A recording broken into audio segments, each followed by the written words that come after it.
Magandang umaga sa inyong lahat, guys. Hey, this is Amang, no? At nasa kalye na naman tayo. Tapos na-invite ako. Sorry, my mistake. Hindi kita napansin. Naka-stop kasi yung isang natawid.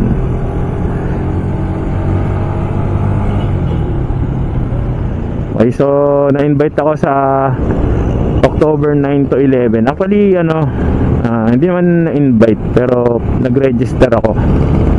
Parang public naman na event yun. So, ini-invite ko din kayo para pumunta doon. Pwede kayo mag-register doon, no? Ilalagay ko yung link sa description. Check nyo na lang. Kung sakaling hindi naka-highlight, i-copy nyo na lang. Oo, dinideny ni kailangan pa i-verify kay YouTube eh.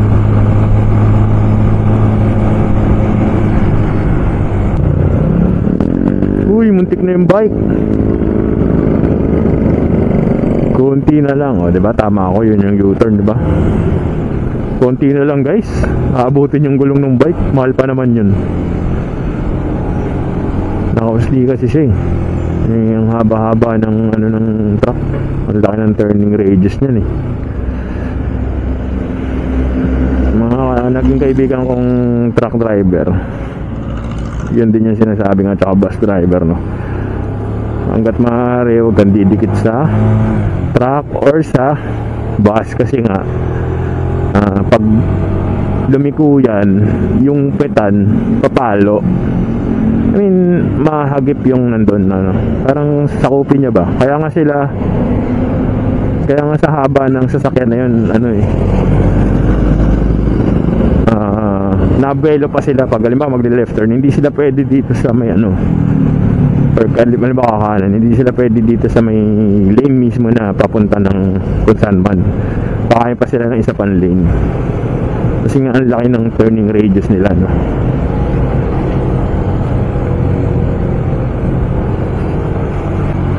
Ayan, dito ako bibili ng tinapay. Pwede naman yata rito. Kailangan lang mag-park doon sa may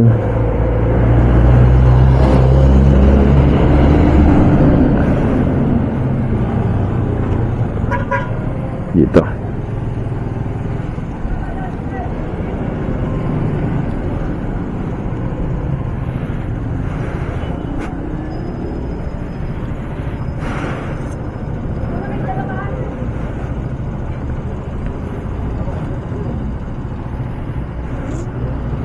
Yan guys, F&B Bakery. Diyan ako, hindi ko alam kung kita. Yan.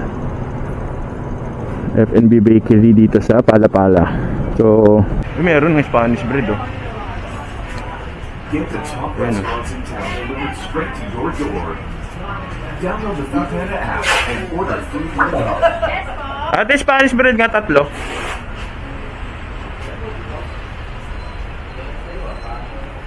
May tubig kayo?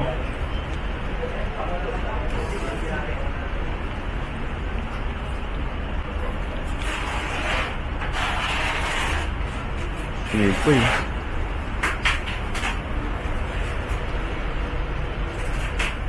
Meron pang dito guys, buko pa yun. Tubig meron kayo? Meron po.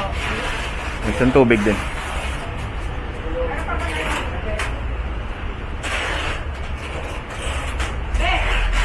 Balik lang, sir. Sige. Pa to, eh?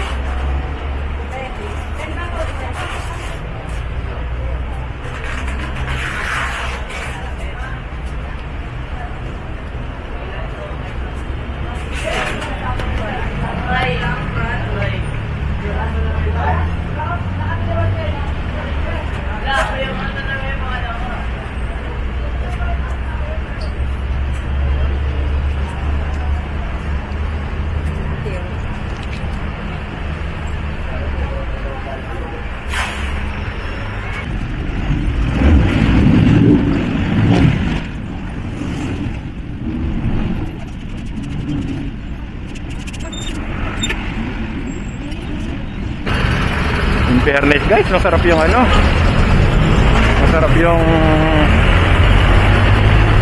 Spanish bread nila.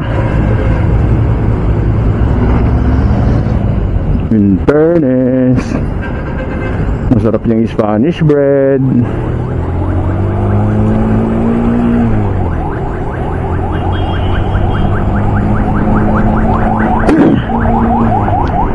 Guys, okay na ako, nakapag-almusal na ako, meron na akong energy. SM Dasma, actually matagal ko nang alam na may F&B bakery sa Palapala, pero hindi ko nakikita pag nadaan ako, saka hindi ako nakapunta. Eh dahil matagal na nga ako nag-aano sa Spanish bread, naglalaway sa Spanish bread, saka hindi ako nakakain. Wala kasi ako nakikitang masarap na Spanish bread sa amin eh. Kaya pinuntahan ko nung nag-post sila. Mission success naman guys.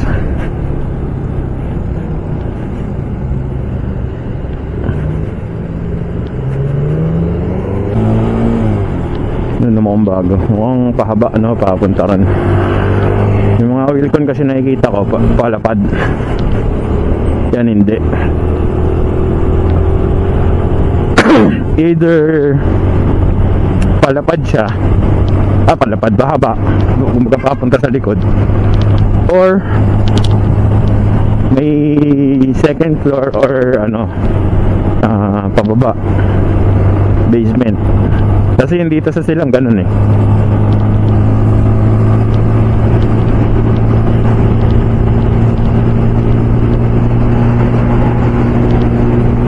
Talaga yung pinaka downside ng kalye dito sa Pilipinas eh. Mukha namang maayos pero ang tagtag.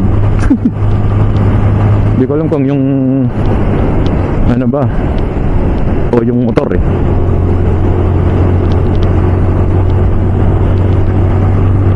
So hindi ko alam kung gaano ako tagal papunta dun sa ano, sa Archway. 30 minutes lang. Ang bilis talaga pag dito dadaan eh.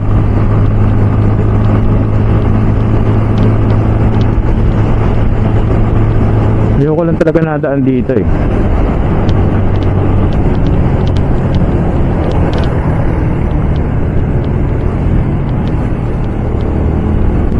Kausap ko nga pala to kagabi, si ano to eh, Big Bike silang, no? So follow nyo yan, ipa-flash ko dito yung ano, yung page niya, no. Ano siya, sales agent na nagbebenta ng mga motor. So kung interested kayo, kontakin nyo lang siya. Tapos since bala ko rin talaga pumunta ron, kasi in-invite niya ako dun sa event nga ng yung test ride ng October 9 to October 11. Actually connected siya dun sa previous post ko, no, yung pinuntahan ko, tapos na-move pala dahil sa bagyo. Tapos yun, in-invite niya na ako ng ano, meron akong formal invitation na para pumunta dun. Tapos magre-register ka lang dun sa link, no, dun sa, ilalagay ko rin yung link dyan sa baba.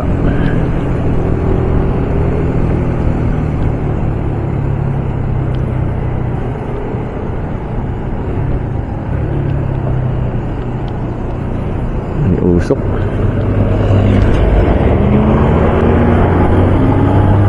Dapat mag-test ride ako nun eh, bumabag yun, nag-cancel, nag-move pala, nag-postpone. So sabi ko babalik na lang ako. Sa bala ko mga October 10 ako pupunta doon sa Bineli sa Molino, no. Magte-test ride ako ng SYM 400cc, tas kung ano pa yung pwede kong i-test ride.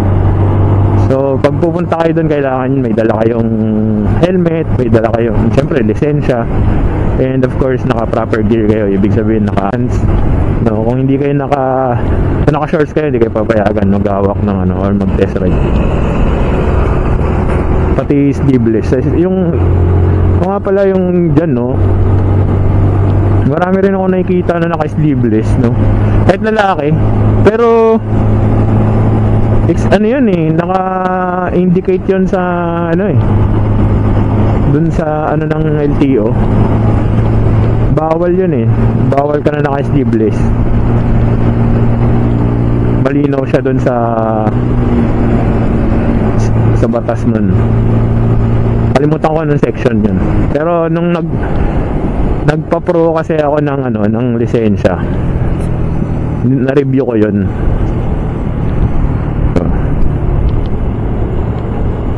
So kaya maganda talaga yung nadaan ka rin sa mga ano, proper channel, mga AX channel. Ibig sabihin ano, dumaan ka sa tamang proseso kasi nalalaman mo yon, ano yung sign na yun, ayun, katulad yan, anong sign yan, di ba, pedestrian dito, ibig sabihin, no? Ito, ibig sabihin kumain ka ng french fries. No?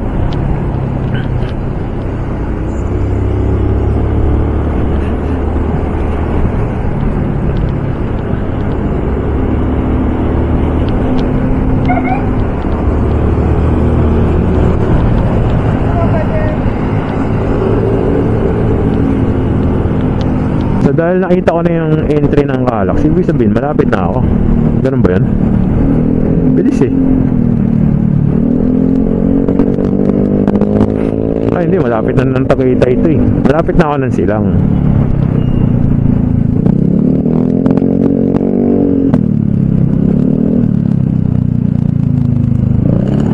Overtake na naman ng kanan. Pasaway talaga.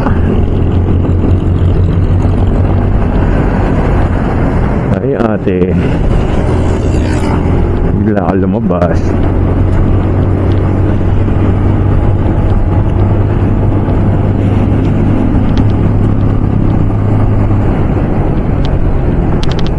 Uy, sobre mo from here. Ito ano na tanong Silang, pabayan na tong kaliwa. From here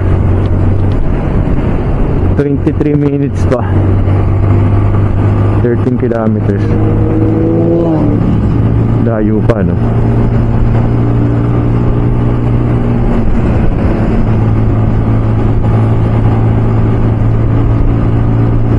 Yung mga nagbo-bike doon sila nadaan sa highway kasi ang steep ng daan sa ano. Pero pababa na tayo dahil pauwi, no?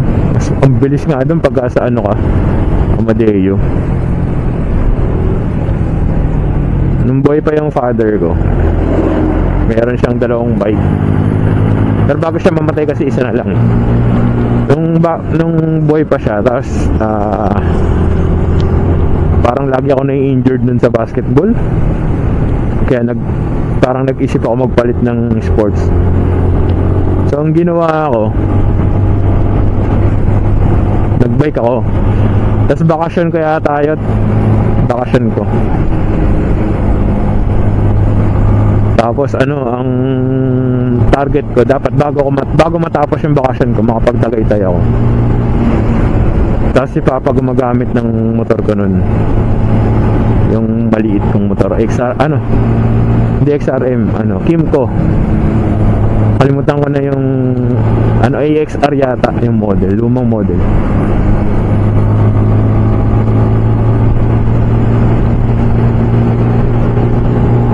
Tapos basta nung araw na magtatagaytay na ako, papunta rin sila ng Tagaytay. Tapos nung kami kumain, nakakatawa yun, ilang beses akong minto. Yung mula sa amin hanggang papuntang Tagaytay, 4 na oras ko mahigit kinuha.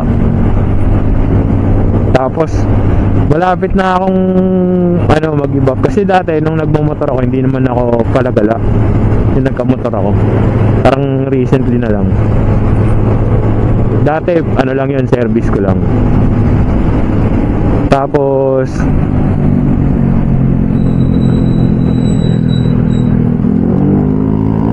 nung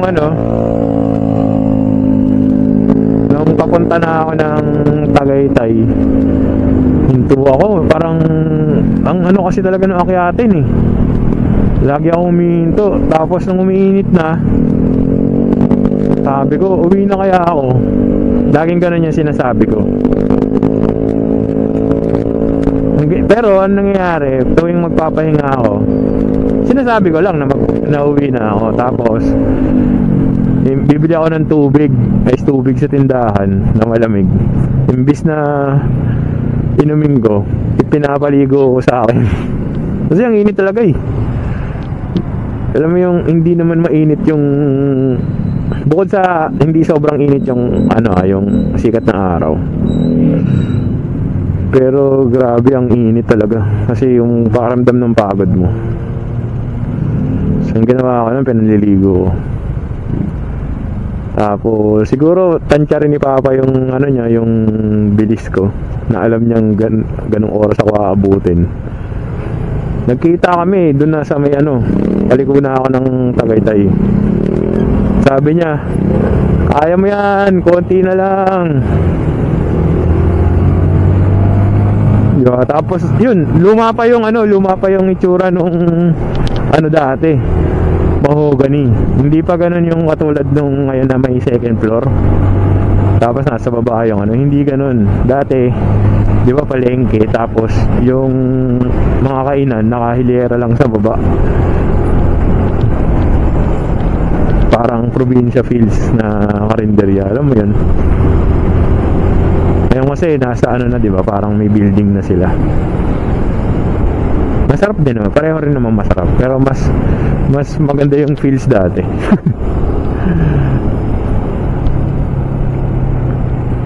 Grabe yung ang sarap sa feeling nung ganun ka-supportive yung tatay mo, no? Kasi kasama mo siya magbike. Minsan dahil nga dalawang bike niya, nangyari din yun na magkasama kami magbike. Saan ba kami umiikot? Pero hindi kami nagtagaytay nun kasi lang, parang may silang bakasyon ko. Hindi ako nakakapag-basketball nun kasi iba yung pagod ko eh. Pero nung bumalik ako ng basketball nun, ang tibay ng tuhod ko. Ngayon kasi wala akong bike eh. Yung bike ni Papa na kay Kuya, nasa Bulacan. So nung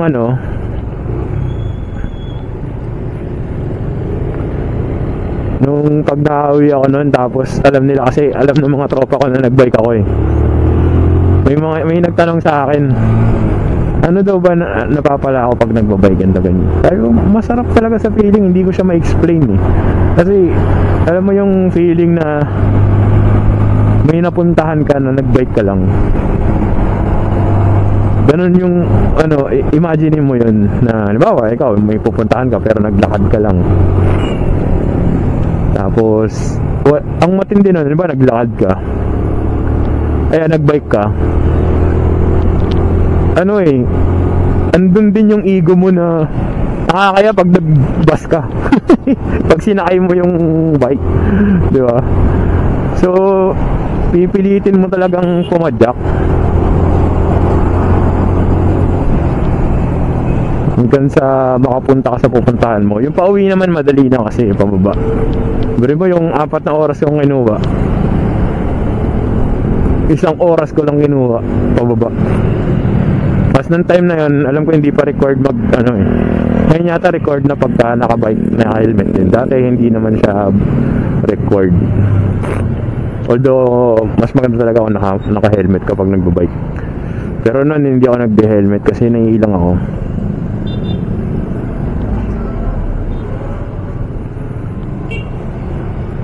Pero safe naman ako nakapunta sa mga lugar-lugar, di ba?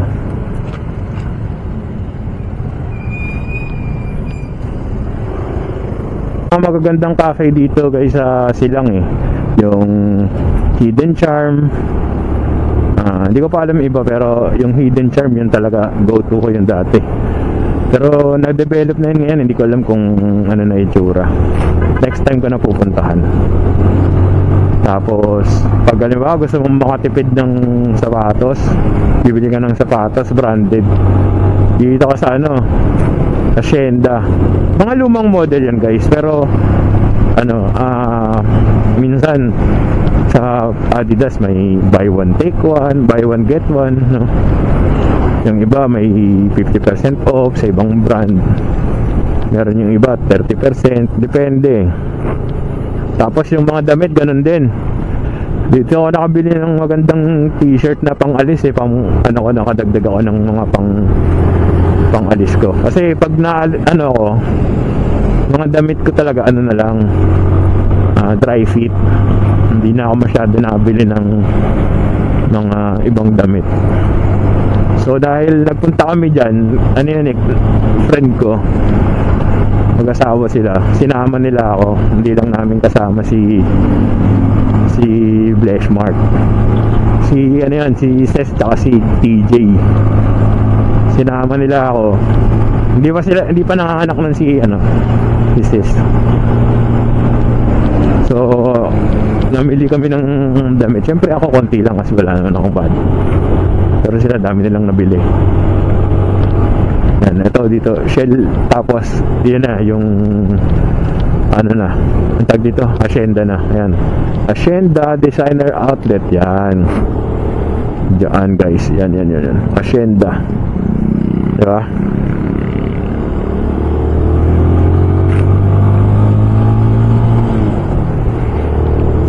Dati wala to may Jollibee na ngayon, diba? Aling Tonyas, grabe, may Aling Tonyas dito. Dati yan, doon yan sa seaside nag-improve na sila.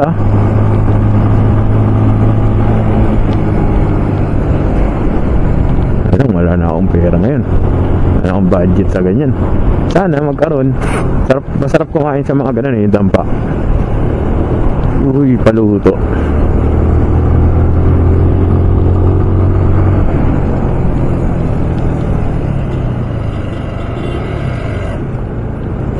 Galing ng early warning device ng nagawa ng sasakyan. Pyramid.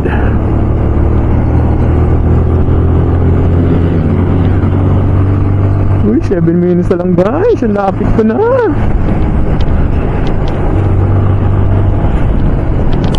Oy. Ito nga palang gamit kong camera guys is Alston A12 Pro. And meron siyang 6K capacity na video. Pero yung ginagamit ko ngayon is lang yung 2K. Yung 4K kasi pag gine-edit ko ang bigat. Ibig sabihin sa cellphone lang kasi ako nag-edit May nag-crash ako na part ng memory, kaya hindi ko na inulit.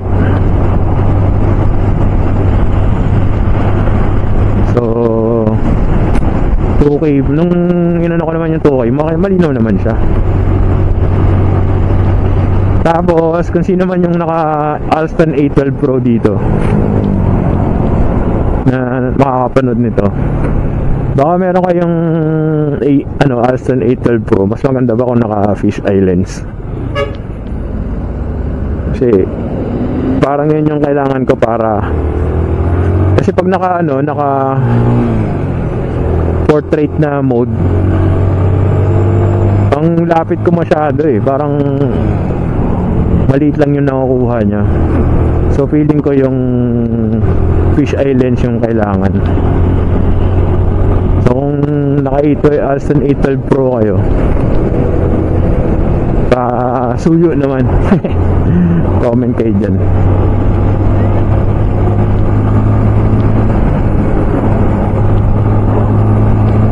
Pwede nyo ito gamitin, katulad nyo nagmumotor o kaya naka bike. May mounting na ito mga kasama. Alam ba kaya yung gulong ko? Hindi ko sure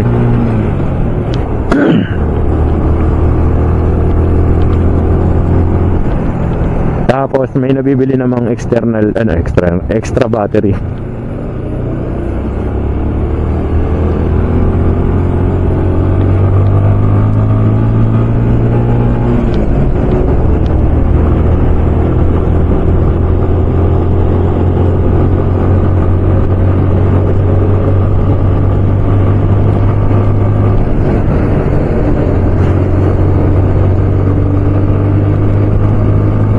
Doon pa pala sa may tapat ng asyenda guys, yung may masarap na kainan doon, Balin sa Sayaw. Hindi ko alam kung nandun pa eh, hindi ko nakita eh. Pero hindi naman siguro makawala yun. Marami yung Balin sa Sayaw, doon sa may proper silang. Meron din dito sa may Tagaytay na. Tapos yun yung tapat ng asyenda.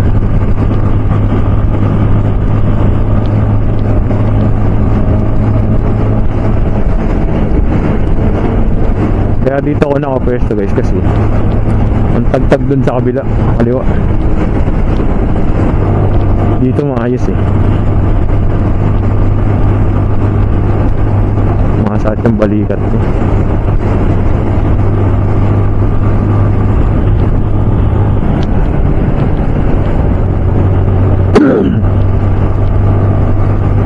So may nakita ako guys na ano, yung dun sa Aston A12 Pro, may nakita ako na video, naka Fish Island siya, pero nakaganto, naka landscape mode yung video niya. Mas maganda kasi kita na yung dashboard, yung cockpit, kita na yung dito sa baba. So mas wide yung ano niya, no, yung view. Kaya bahala kong kumuha. Mura lang naman eh. Pag nakabenta ako sa ano, affiliate ko, di ba? Kasi magkano lang naman yung ano ko, para hindi siya kasama sa gastos ko. Tapos ipopromote ko para makabenta ulit ako. Oo, di ba? Ayos ba?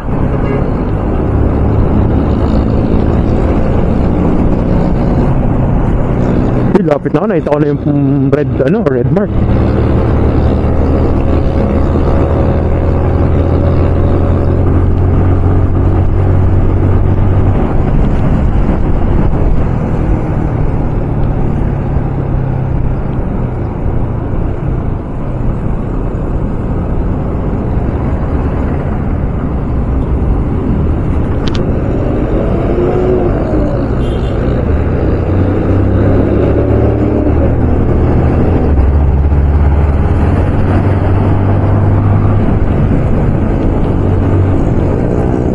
Huminto yung jeep, ayos.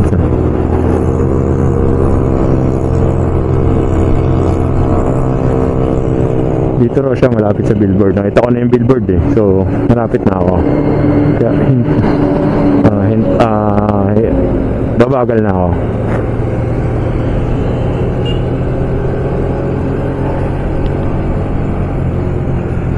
Ayun, nakita ko na archery yun. Anong sign, no?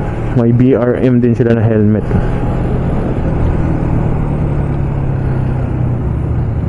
Yan, alright. Archery.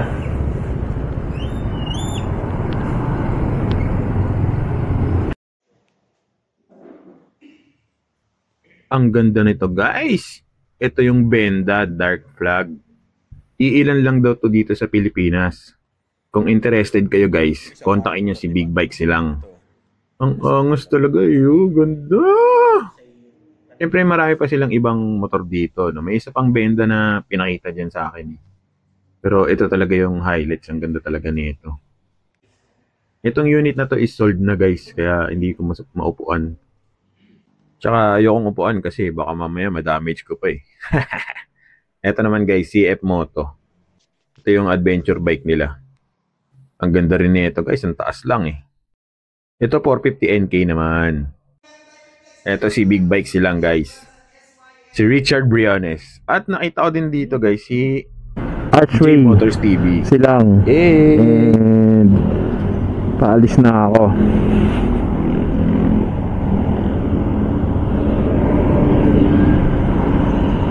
Gaganda ng motor ng Benda guys. Hindi lang pwedeng sakyan kasi may-ari na eh. So malapit na yung pupuntahan ko kaya hindi na ako nag-gloves.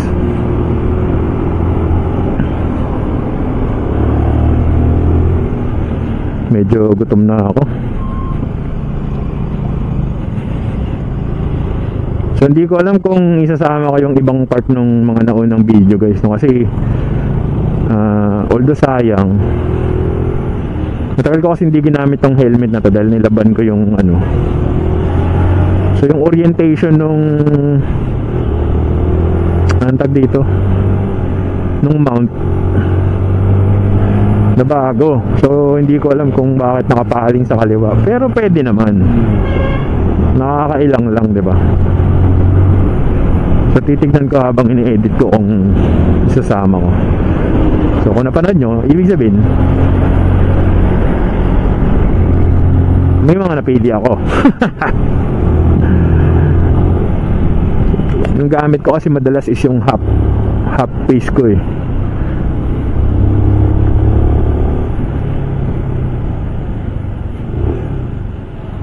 So ito guys, bypass na to eh. Tama ba? Bypass nga ba to? Parang alam ko bypass na to. Flexi fuel.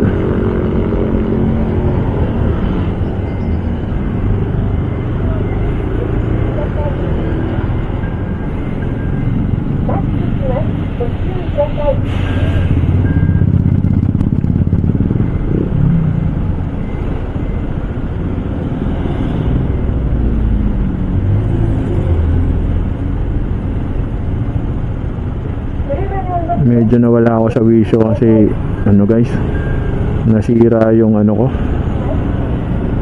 gimbal. Feeling ko nabagsak ng pusa ko yun, kasi sa bag hindi naman siya nakaipit eh. Maayos yung pinaglagyan ko sa kanya eh. Kaya hindi ko siya tinesting sa bahay bago ako umalis, or lobat lang. Either yung mga yun, no? So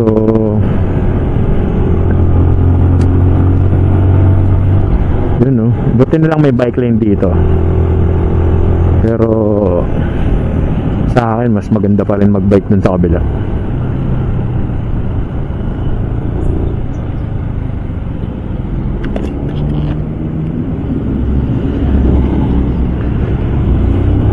Na-meet ko nga pala dun si J Motors TV. Shout out sa'yo, J Motors TV. Kasi ano, nag-ano siya doon, nag-feature siya ng mga motor ng SYM. SYM nga ba yun? Oo. So yun yung mga iti-test ride sa October 9 to 11 yung SYM.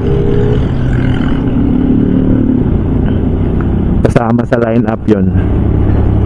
So pag nag-fill up kayo ng form, makikita nyo naman doon yung mga ano yung pwede nyong i-test drive.